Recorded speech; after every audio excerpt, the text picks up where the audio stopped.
Hello, climbers, and welcome to Season 4 of Climbing Mount CMMC.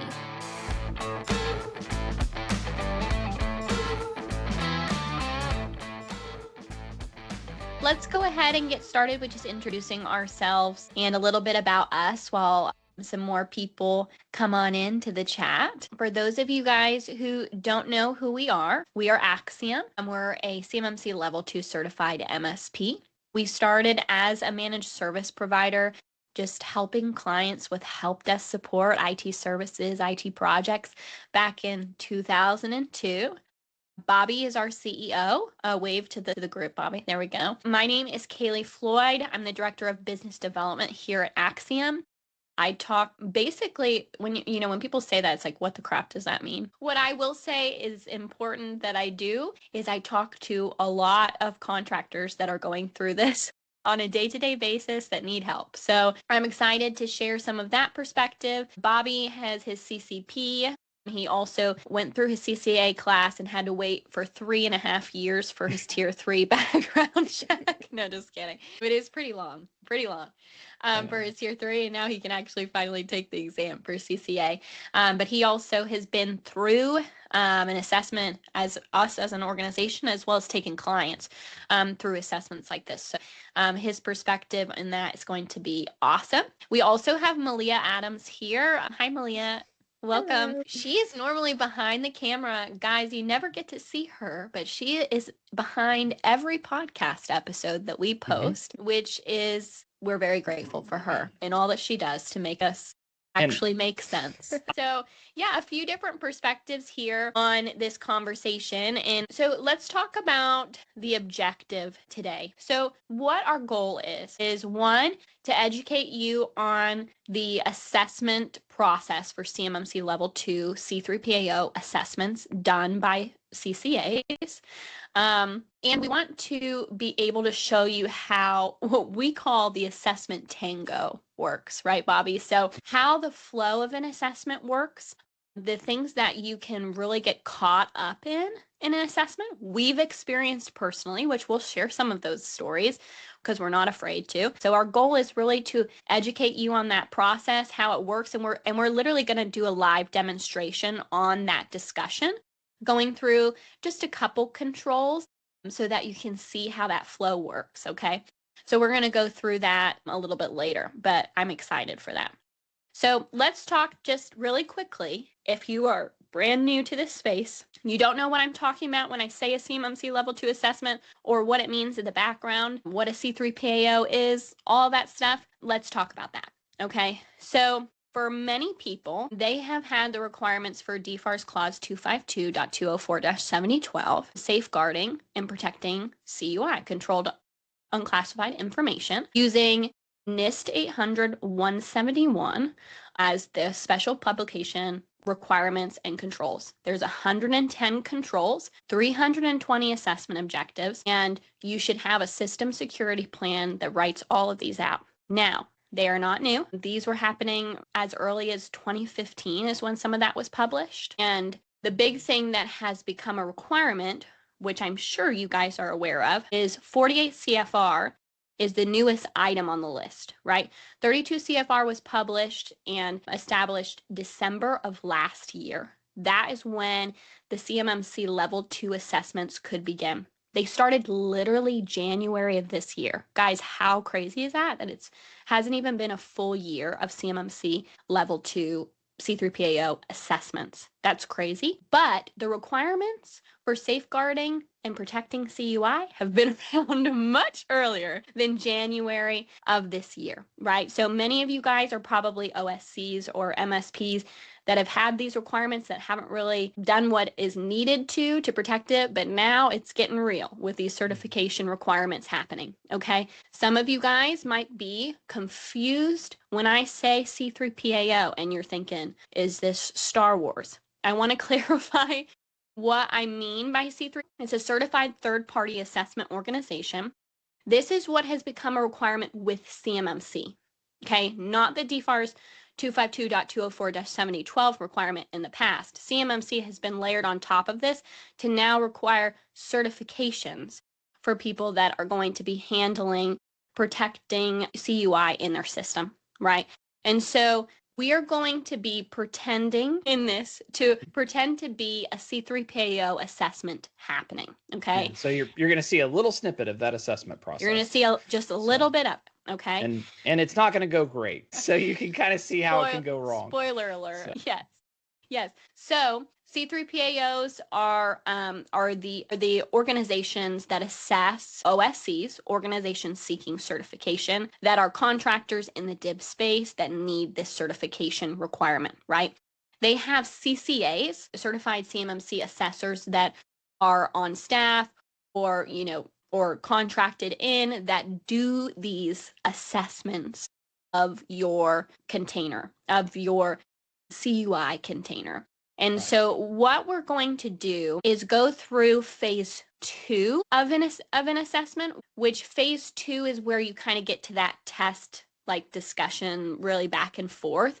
But we would be very wrong to not discuss phase 1 before showing you guys this example. Phase 1 is more about the documentation and what you have, and you bring that to the table of the C3PAO. The lead CCA in charge is going to look at that, as well as the other CCAs that are part of your assessment, and they're going to review what you have, your system security plan. If you have an external service provider, MSP, you would have a CRM involved with them, their agreement, the policies and procedures that pertain to your system security plan. All of this stuff you're going to bring to the table for them to look at and review and see if you are even ready to go into phase 2. So the assessor comes in, you kind of go through the scope and how you do things. They're going to ask you lots of questions about where you're drawing your boundaries. Right. They want to look at your documentation that you provided to them. They'll go through that and they look at that and go, yeah, I think we're good to proceed. Or they might punt you, which is the false start. So at that point, then you don't go to phase 2. You're going to have to get rescheduled. There'll be some other questions. It may have cost involved. It depends on the C3PO you're working with. Very interesting. Not great. Bring your A game to phase 1. Don't phone it in. Make sure you have all of the checkboxed items. So the ones you have there on the list are very important. False starts are not just something that we came up with like the boogeyman, to like scare you into things. Or, I was gonna say SANTA, but I don't want to say that out loud in case there are any children in the room. But there might be. But what I will say is that we talk to many people who are lead CCAs, CCPs, and whatnot, people that are involved in these assessments. Like, this is happening on a regular basis, false starts. This is very much common in the space. There was, 28 organizations that passed? Is that what I said? Yeah. Somewhere around that. Like that.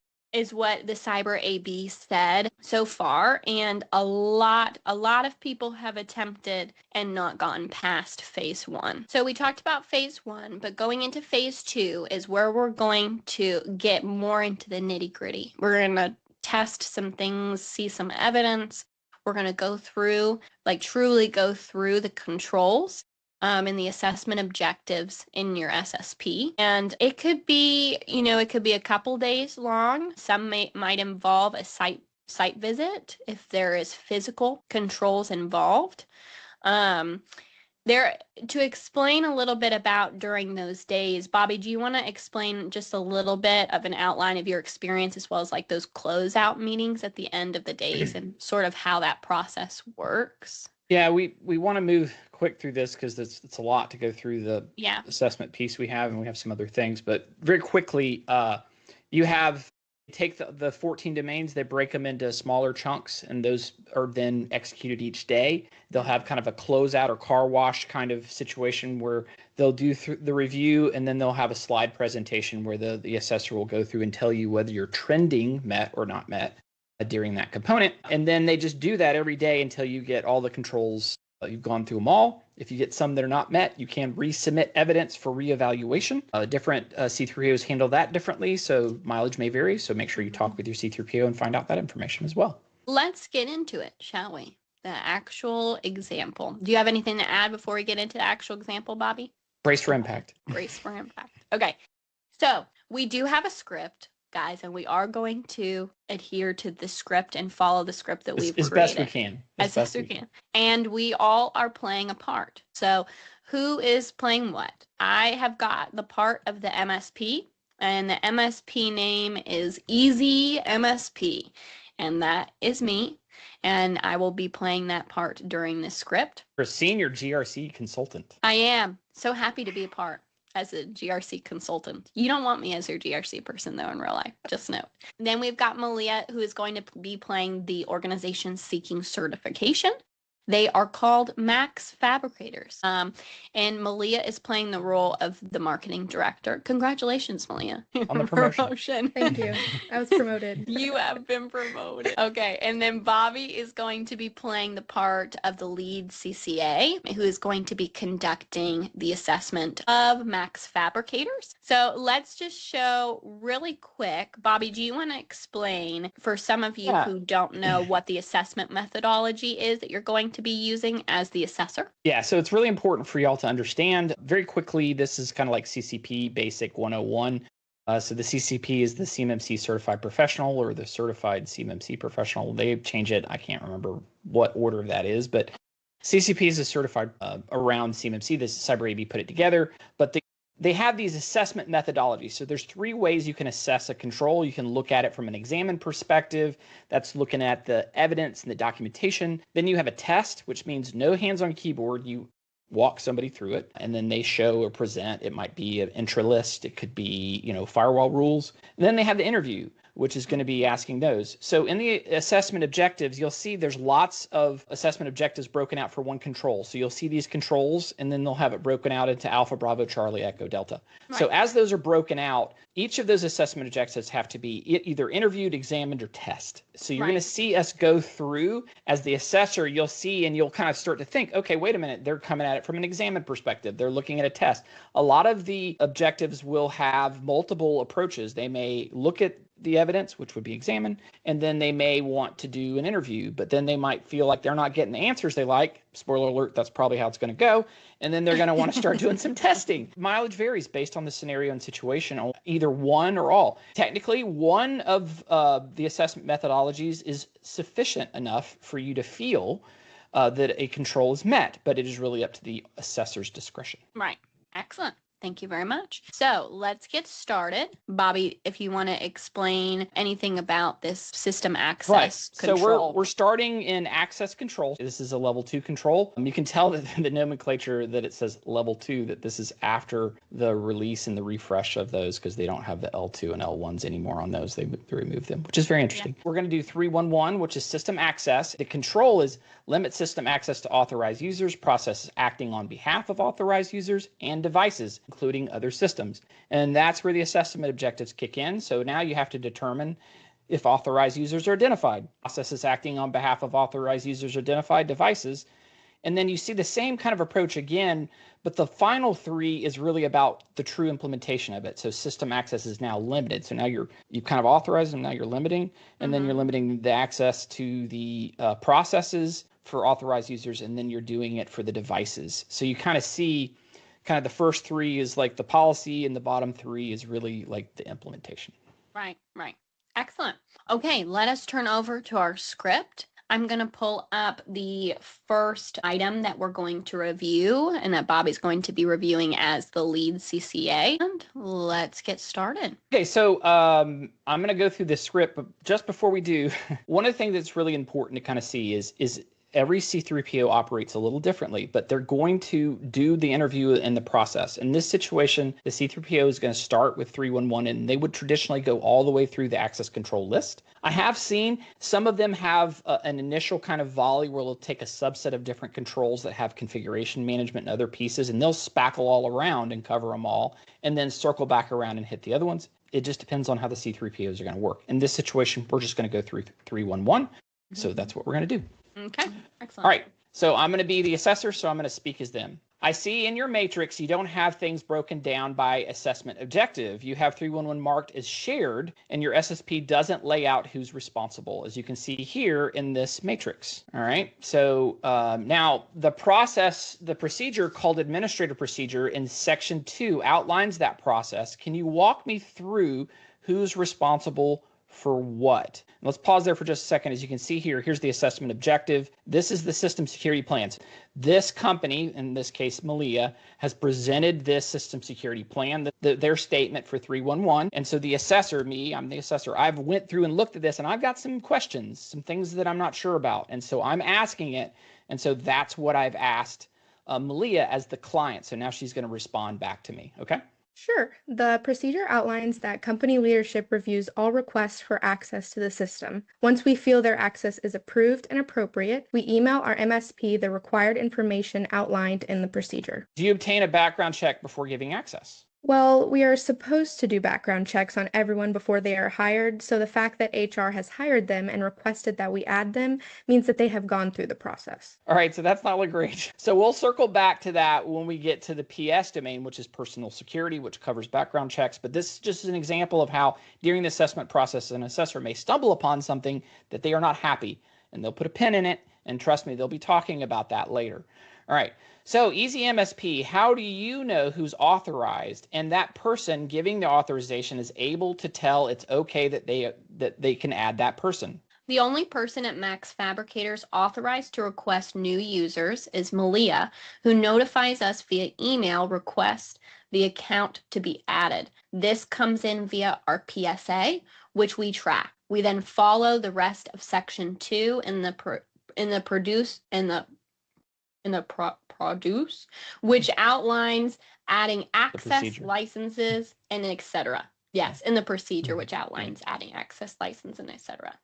Malia, can you show me an example of that request? So now as the assessor, I'm wanting to see an example of her request. I don't keep a list of email requests I send since Easy MSP tracks those requests in their ticketing system. What Malia said is correct. We track all requests via our ticketing system, and here is the example of the request. Okay, so in this request you see here, it's the tickets for a new user. The user in there, it's a little blurry. The person's name, I think, is Joe Rogan. All right, that's an interesting name. So in the ticketing system, you see the request come in from Max Fabricator, right? So this is a request coming from Malia to the MSP saying, hey, can you add this user? All right, so that'd be great. So then I take some notes. I'm looking at where's the list of the approved users? So now I want to see the list of the approved users. Go ahead.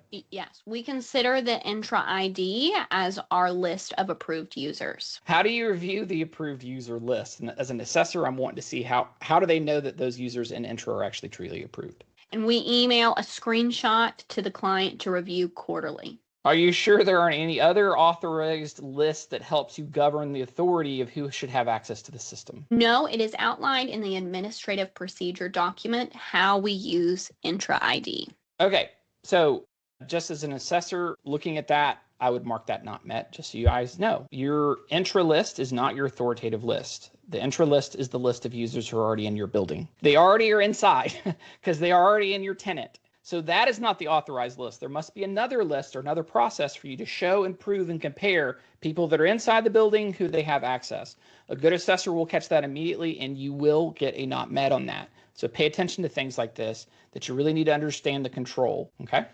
So we're going to continue. All right, so moving on to Bravo, I see in your SSP that the processes acting on behalf of users would follow a change control process before being allowed, and that you review that quarterly. So that you have no accounts listed. So in the SSP, they say they have no accounts listed as service accounts. And then Kaleigh, your response is? My response is currently the client doesn't have any service accounts. All right.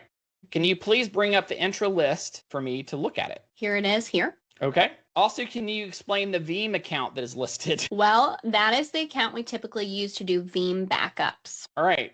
And anyone know what you typically would call an account that runs as a process? A service account. So they just said they don't have service accounts, and now I went into intra, and now I just saw a backup account that's acting as a service account because it gives that account permissions to access the tenant and do service activities. Mm-hmm. So that would be an account acting on behalf of a user's service, in this case, Veeam, through that system. Is that correct? Yes, I guess you're correct. All right. So right now we have not done very good on Alpha, and we have not done very good on Bravo. So let's move to Charlie. Okay. All right. Let's move on to Charlie. Where in your list of authorized, so where is your list of authorized devices? Your procedure named Administrative Procedures section 4 outlines how you authorize them, but I don't see a master list of devices in your evidence that you've provided other than Intra ID. We manage that through Intra ID, and it is our authoritative list of devices. Back to the same problem we had in Alpha, right?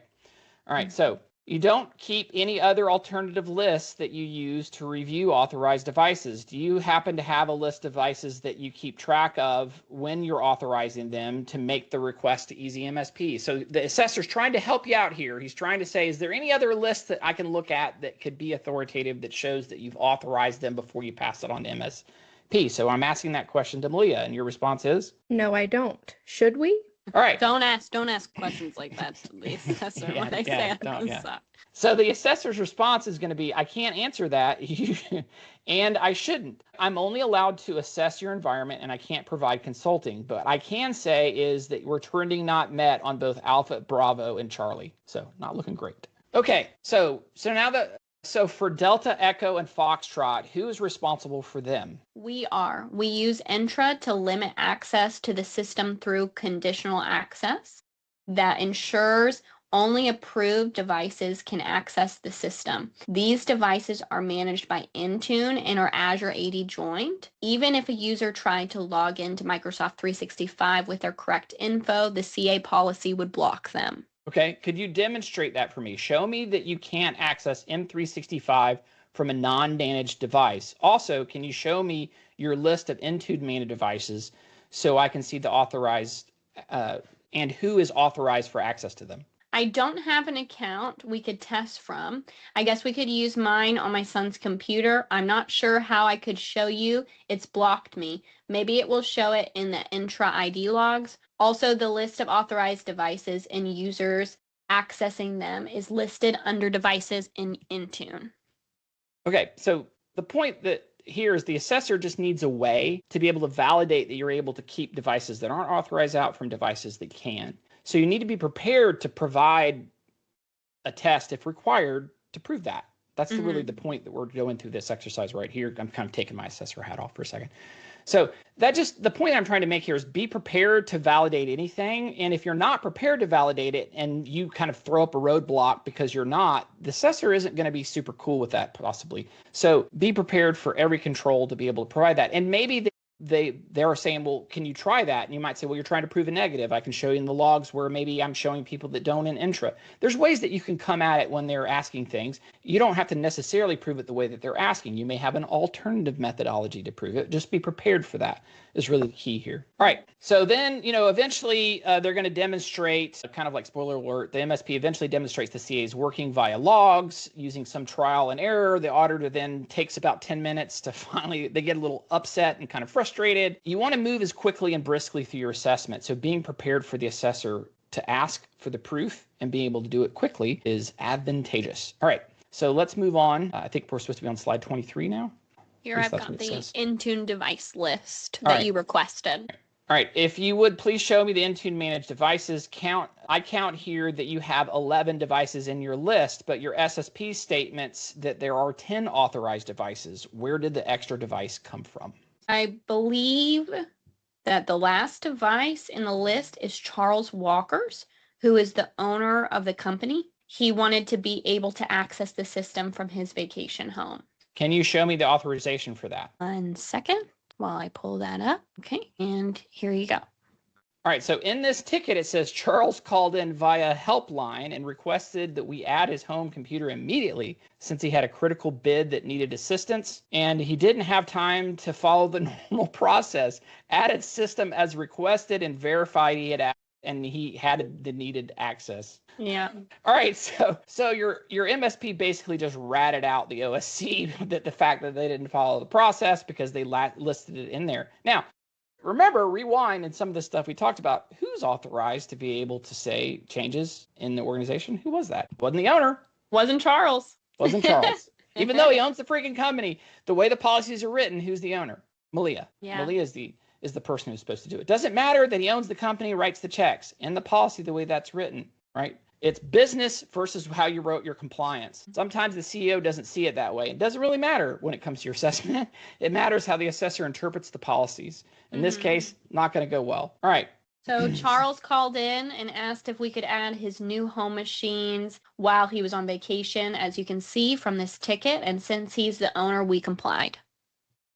All right. So did you try contacting Malia, since she is supposed to be the only person in Max Fabricator that is authorized to request the new machine be added? No, because it was the weekend and we were unable to, and Charles is the owner of the company. Okay, and this was a really interesting situation because the MSP might be put in a situation based on the policies to tell the owner of the company no. Yeah, you do not want to tell the owner to shove it, but you kind of have to. Right? I mean, he's like, I got a bid. I got to get it done.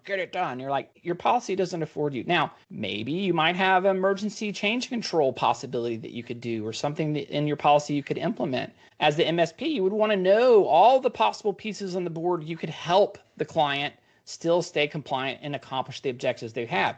But maybe Charles is not on the cab. So now you have a different challenge. So maybe Malia is not available to be reached, but perhaps there might be somebody else that could authorize that device. So you still have options if your policy was written that way. But then that's about having the bed and sleeping in the bed that you've made. Yeah, right? Absolutely. Oh, if it's an emergency change control in effect, would it matter? Yeah, it would matter if you scoped in that process to accommodate for workstation additions.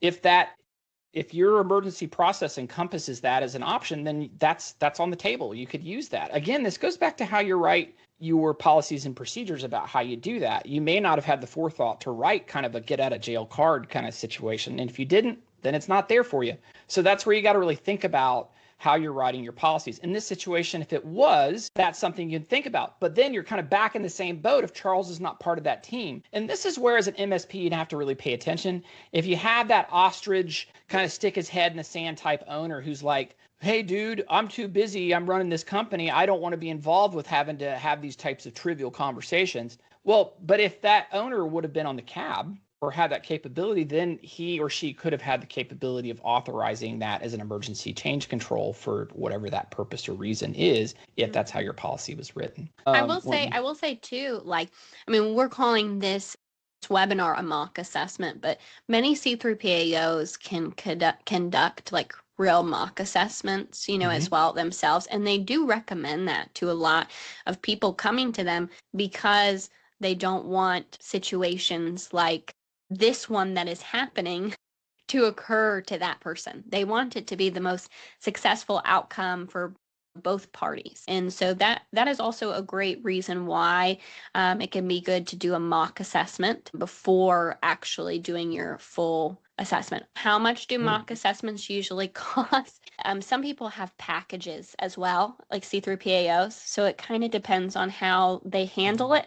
A beautiful, wonderful, excellent thing is that this is not laid out exactly at all. And so C3PAOs can kind of do what they want in these situations. I've heard that they have packages where you can schedule a mock assessment and get a discount if you're going to be doing that mock assessment before your actual assessment, because it's actually helpful for even the C3PAO to get through everything a little bit nicer and faster. Another thing is too, Bobby, you've mentioned this before, I think in some of our episodes, but you don't have to do a full mock assessment, right? Mm-hmm. Some people allow for only a certain amount of control, so it's only a little bit of time, which can lower the cost down as well for that. Let's talk about that real quick. We have a little bit of time. So one of the reasons that the assessments get driven up cost-wise is CCAs and lead CCAs are not cheap. They're very expensive. They're six-figure plus. Sometimes, I won't even go into how much some of these are charging for them, but it's very, very high. So you have to have a lead assessor and you have to have another assessor, kind of a joint assessor. So now you have two, and then you have to have a quality assurance person. So now you have 3 CCAs that must be involved in every assessment. That drives the cost. In a mock, that isn't governed by the cap. So you can go through and have one person, I would suggest the person who's going to ultimately be on your assessment, do those. Typically, it's a lot less because of the fact you don't have as many people involved.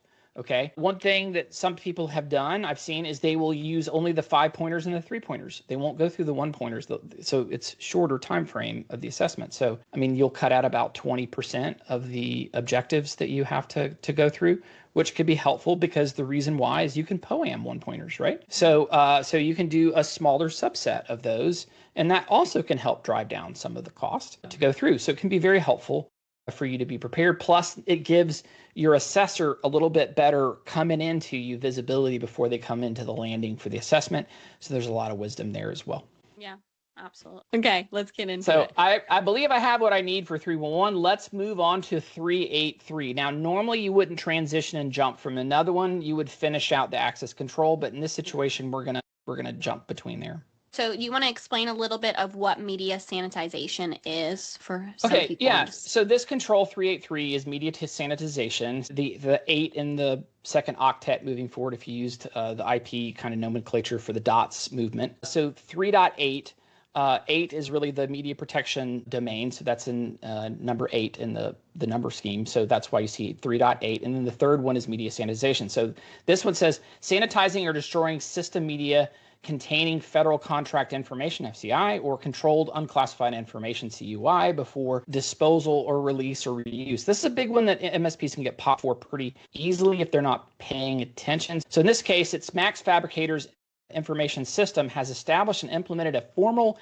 media sanitization and disposal procedure, which it says policy, so maybe that's not true, but it's called ADS-MS001 to ensure all digital and non-digital media containing CUI or FCI are appropriately sanitized. So that's what they have here. In the matrix, it says Fabricators oversees the sanitization of the program, and it verifies that it complies with NIST 888, which covers the sanitization process. And Easy MSP is responsible for sanitizing and coordinating the destruction. So let's see how that goes.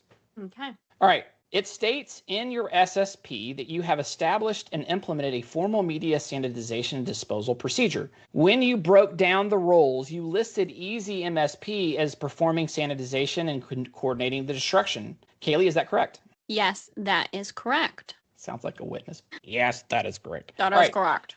All right. So I'm pulling up the policy here. All right. Yeah. All right. Here it states that Max Fabricator MSP is responsible for overseeing and executing the sanitization. Malia, how does Easy MSP sanitize your devices? We send Easy MSP all our devices via US mail, and they handle the sanitization and destruction of it.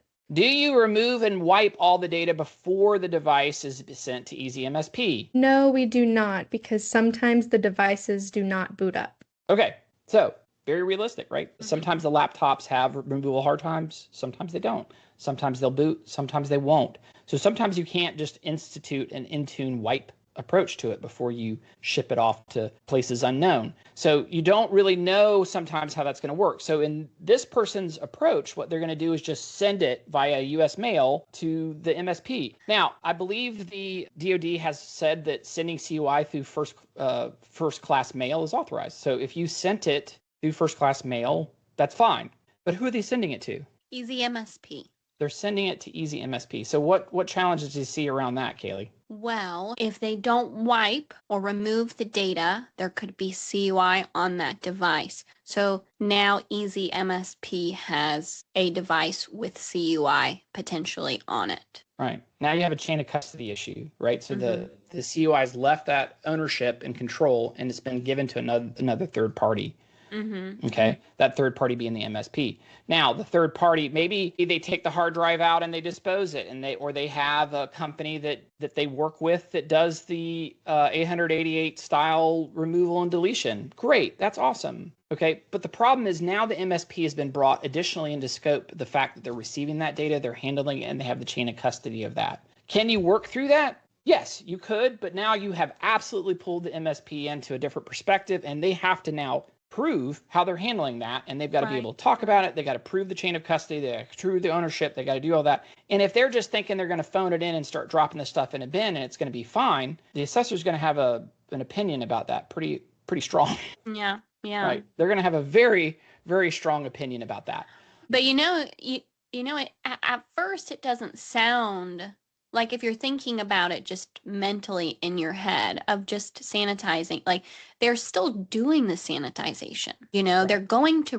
they're trying to remove the stuff from this device and, and they're trying to dispose of it, right? It's just how it's occurring really opens doors that they're not realizing here. That's really where it comes down to understanding the controls, the challenges around them, the objectives you're trying to reach. And if you're not paying attention to those, something that may seem very arbitrary and easy to do may be a lot more sinister when you start getting tricky with it and trying to figure out how you want to do things. So you really have to pay attention about where that CUI is flowing and who has ownership and control of it. What kind of agreements and relationships do you have with them? In that type of situation, just passing that off to your MSP. A better solution would be, if at all possible, have an organization that you already have an agreement with that's a disposal organization that can come, that has the required certification and guarantees that it's going to be disposed of. They can give you a receipt. You have that tracked. A screenshot of the website that shows that they have a GSA approved shredder or whatever methodology that they're going to go and dispose of those. Right. Having that, really, you can just slap that on the desk for the assessor or send it to them digitally. They look at that and go, okay, that's great. Moving on.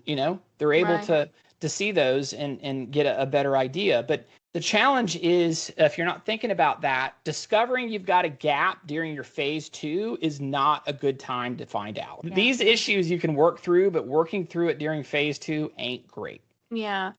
Because how are they going to resolve this within a potential time frame? That I wouldn't even allow. Possible. Yeah. I wouldn't allow that to be corrected. Just so you guys and gals may not know, you can POAM most of the 1-pointers, and in general, you consider 3-pointers and 5-pointers a straight fail if you get not mets on those, and you're not able to somehow prove that they are met. So there are some situations like FIPS. You can, in certain areas, get that POAMable, if that's a real word or not. But you use it as a real word. I use it as a real word. So, but in general, if it's a 3 or 5-pointer, you're in trouble. It's a 5-pointer, and it makes sense. I mean, media sanitization's pretty big deal. You don't want your copier person showing up, grabbing that printer, pushing out onto the U-Haul, drives away, and that thing's just laden with all types of architecture designs for the YF35. Important. I mean, that's not good. You're like, well, it's just a printer, it doesn't matter. Yeah, well, you weren't paying attention, and the printer had a hard drive on it, and it has a cache that keeps all of the things that it's printed in the last month, and all of that CUI, and possibly worse, things that might be categorized as secret could even be on there. So you got some real challenges around that. So sanitization is a huge deal, and that's why it is called out specifically as one of the main domains. Can we just touch upon risk assessment really quick and just talk about that just for a second? I brought this up to Bobby because I think this can be an example that is taken throughout the entire SSP that you're creating, and an opportunity to paint yourself in a corner in multiple different areas of your NIST 800-171 control requirements and written out policies and procedures in your SSP. So I wanted to give an example of one, talking about periodically assessing the risks to organizational operations, organizational assets, and individuals resulting from the operation of organizational systems and the associated processing, storing, and transmitting of CUI. So the part that I wanted to point out in this is it states for the requirement is periodically, right? So is there a number involved? No. But should you say one? Yes. But this is where I think it comes into play of painting yourself in a corner. And what I mean by that is, let's say you said that your company does this quarterly. Bobby, as the assessor, would you then ask me to see the example of how that has occurred quarterly? Yeah, I would want to see at least 1 or 2 iterations. Seeing the list of all of them, like if you had a folder and like all of them in there would be great, or the fact that you could present several on demand makes me feel comfortable. So if I only showed you one, that would not go well. But I said that I do this quarterly, that would give a little bit of pause there, especially if this environment that I've been living in this SSP that I've written, and these procedures and policies have been adhered to for over a year, right? because that means, which you've probably already talked to the assessor about how long you've been living in this environment and whatnot. In phase 1, probably of your assessment, you were talking about that. So they know. And so if you've been living in it in a year, shouldn't you have at least 4 risk assessments done of your organization? And so this is an example, but the requirement says periodically. So what if you only said once a year? Well, then I show you one, Bobby, and would you be more okay with that? Yeah, absolutely. Okay. See what I mean about painting yourself in a corner with especially the timing of these phrases and how you write your SSP. It's important to shoot for excellence, but not perfection, and in your risk assessments are critical. I think they're very important to your organization. Bobby even mentioned, especially in the quotation, or not quotations, but when it talks about including mission, function, image, or reputation. Bobby, did you want to speak about sometimes even how people can get caught up in that part of the risk assessment and could potentially give an assessor if you look to that risk assessment? A lot of assessors are coming from ISO or RMF. A lot of them have come in from that. So this is something they understand in their core. So there's a dogmatic belief a lot of times assessors have when it comes to risk assessment. And if you phone in risk assessment, it's not, at the minimum, you're going to get some foot stomping quite a bit about the fact that they're not happy about how this is looking. They may not give you a not met, but you're going to get some stern looks and some, and an example of that is it says include mission, functions, image, and reputation. So if all you have in your risk review is technical things about technical items and it doesn't deal with the reputation of the organization, like a loss of a vendor that would hurt your incident response problem that you have that's going to hurt your reputation, a major supplier that shuts down, right? The function of how you work.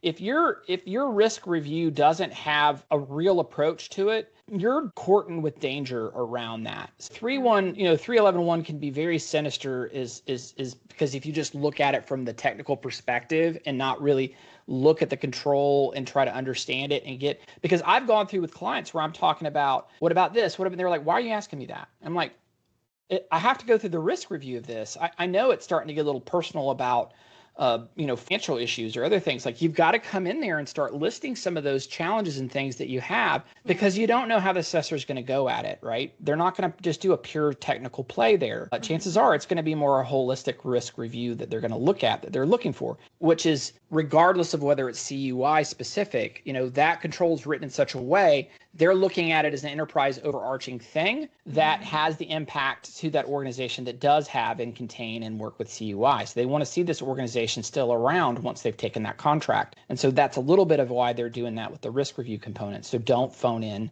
the RA domain when you're going through to do that. As a MSP, you got to really dial in. And another thing that you got to pay attention to the risk review component is when you had in there, you said periodically, that's at least yearly. Okay. They define that. But in Rev 3 of 800-171, they have what are called organizational defined values. The term periodically, you could put in parentheses and say organizational defined value. So the organization gets to define what periodically is. In Rev 3, they literally put like parentheses and started putting in organizational, like they just call it an organizational defined value. And you're like, okay, what's the difference? Well, the difference is because they did that, the DoD went in and filled in the spaces for you now. So the DoD went in for Rev 3 and they filled in what periodically is going to mean for those specific organizational defined values. So you no longer get to define that.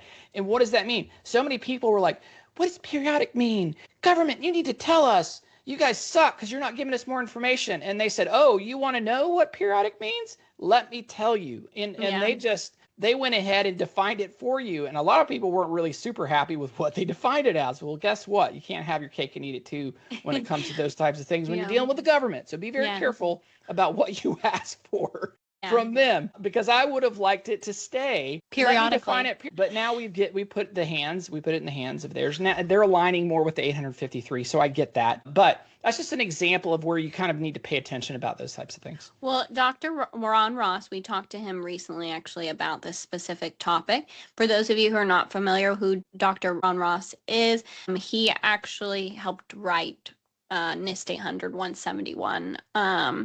And many more. For 53, he was on that. All those documents that you love so dearly, that you hold close to your heart, he wrote those out. And so he was sharing, the organizational defined values. The organization that he's referring to in this sense is the DoD. And so those examples that he was writing out and that they were giving in Rev 3 were for the DoD to make us adhere, or the contractors to adhere to, and not for us. Sadly, not for us for funsies. So we took that for granted for the period of time that we have it, which Rev 3 is not required for 32 CFR. Still, 32 CFR final rule is going based off of NIST 800-171 Rev 2 still right now, but Rev 3 is to come. I really enjoyed doing this with you guys. I hope you got something out of it. But again, this is probably going to be our last webinar of the year. Yeah. Ended on a good one. This is a good one. Yeah. So we hope you guys enjoyed. Again, thank you all so much for tuning in. And let us know if you have any questions. Make sure to follow us on LinkedIn and YouTube to stay up to date on the latest CMMC news. We hope you guys enjoyed today's episode and listen out for the next one. But until then, keep on climbing.